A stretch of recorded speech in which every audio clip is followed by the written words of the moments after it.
नमस्कार, प्रणाम। कल मैंने आपको तत्व ज्ञान से अवगत करवाया था। आज भी मैं आपको तत्व ज्ञान से ही अवगत करवाना चाहती हूँ। हमारे जीवन में जितने भी तत्व होते हैं वो हमारे जीवन को प्रेरणा देते हैं, हमारे आत्मज्ञान को बढ़ावा देते हैं और हमारे जीवन में हमें आगे जो भी कर्म करने हैं, जो भी हमारे जीवन में भक्ति योग, कर्म योग और ज्ञान योग, यही हमारे जो तत्व है वो यही हमें अहम भूमिका निभाते हैं। भक्ति के द्वारा हम परमात्मा को प्राप्त करते हैं। कर्म योग के द्वारा हमारा जो पिछले जन्म का कर्म होता है वो आज हम अपने इस जीवन में जीते हैं और ज्ञान के द्वारा हम अपने जीवन को सुगमता से चला पाते हैं।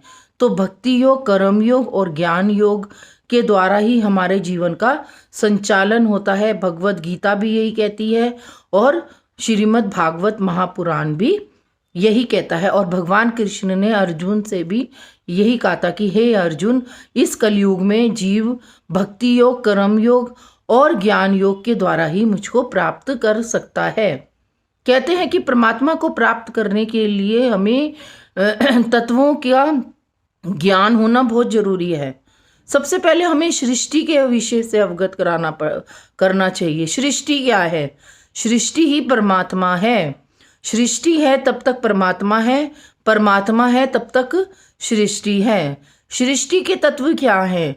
सृष्टि के तत्व है आकाश, चंद्रमा, सूर्य, चंद्रमा, वायु, अग्नि और जल।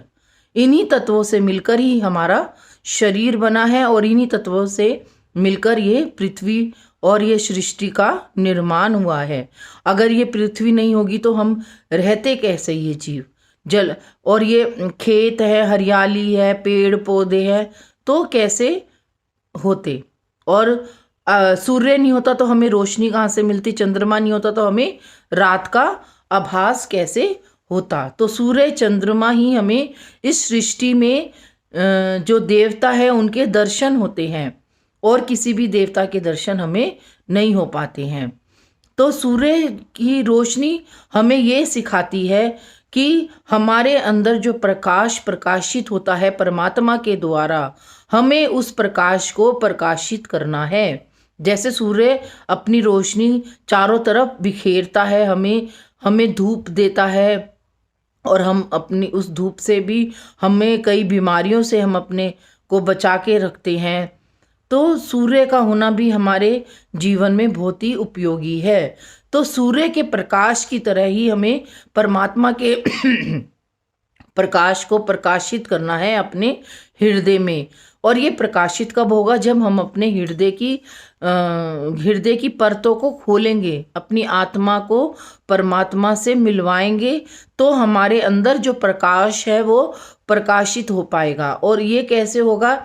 जब हम अपनी आत्मा को पहचानेंगे, अपने अंदर जो भी है हम उसको जानेंगे, पहचानेंगे, तो ही हम सूर्य के प्रकाश की तरह अपनी आत्मा को भी प्रकाशित कर पाएंगे। अब चंद्रमा है, चंद्रमा अगर हमें चंद्रमा अगर नहीं होता तो हमें रात और दिन का पता ही कैसे चलता। तो चंद्रमा की जो रोशनी है उसको कौन प्रकाशित करता है? उसे हमारी शक्ति प्रकाशित करती है। तो किस शक्ति के द्वारा चंद्रमा प्रकाशित होता है?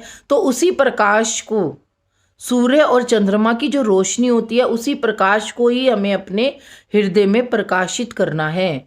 और ये होगा कब? जब हम अपने हृदय की परतों को खोलेंगे, अपनी आत्मा को पहचानेंगे और अपनी आत्मा को परमात्मा के प्रति संलग्न करेंगे और उसका मिलन करवाएंगे, तो ही हम उस प्रकाश को अपने हृदय में प्रकाशित कर पाएंगे, अन्यथा नहीं। जैसे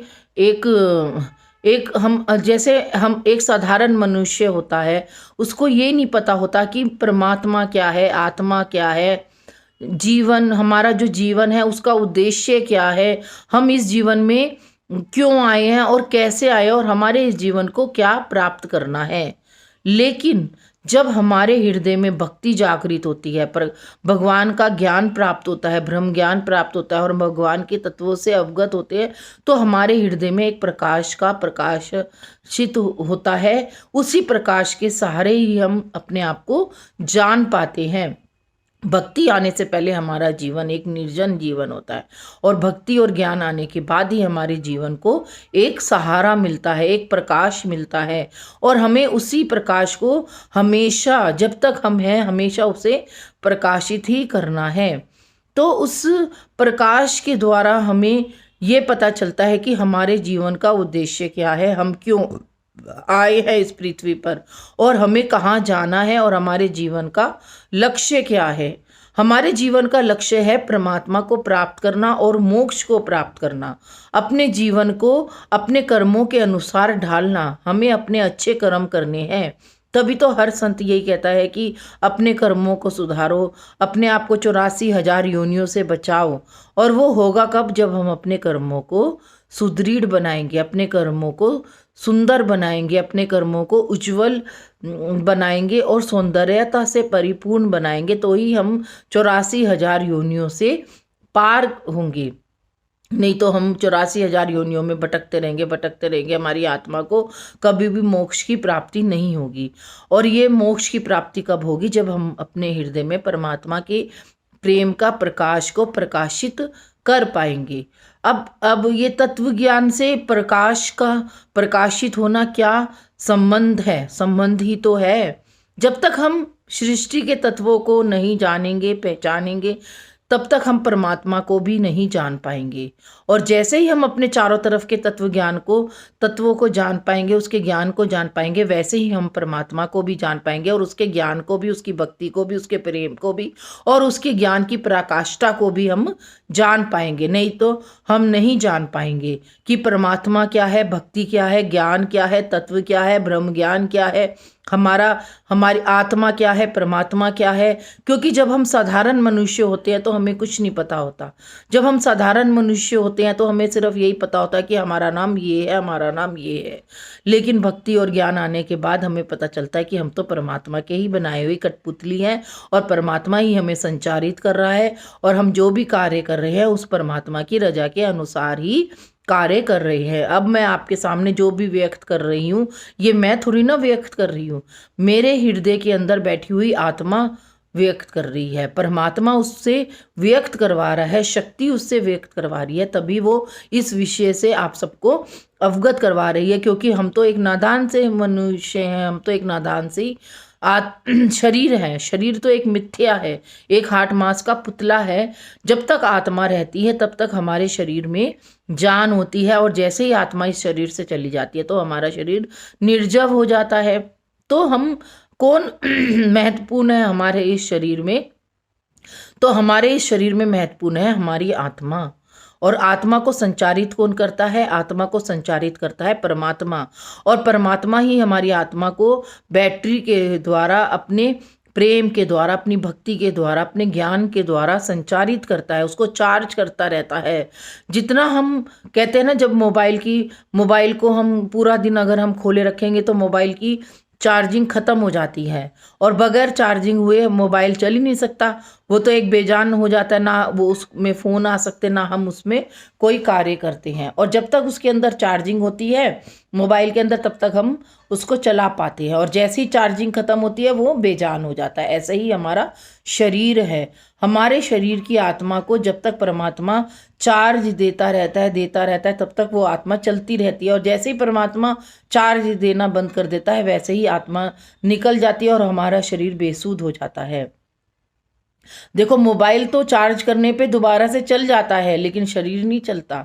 शरीर से अगर एक बार आत्मा निकल गई तो फिर शरीर तो बेजान हो गया, तो अगले दिन ही उसको तो एक मिट्टी बन जाता है शरीर तो। और हमें उसी ही आत्मा को पहचानना है जो कि हमारे शरीर को संचारित करती है। जब तक हम उस आत्मा को ही नहीं पहचान पाएंगे कि हमारे शरीर को चार्ज कौन कर रहा है, तब तक हम अज्ञान है, तब तक हम अज्ञानता के जीवन में जीते हैं।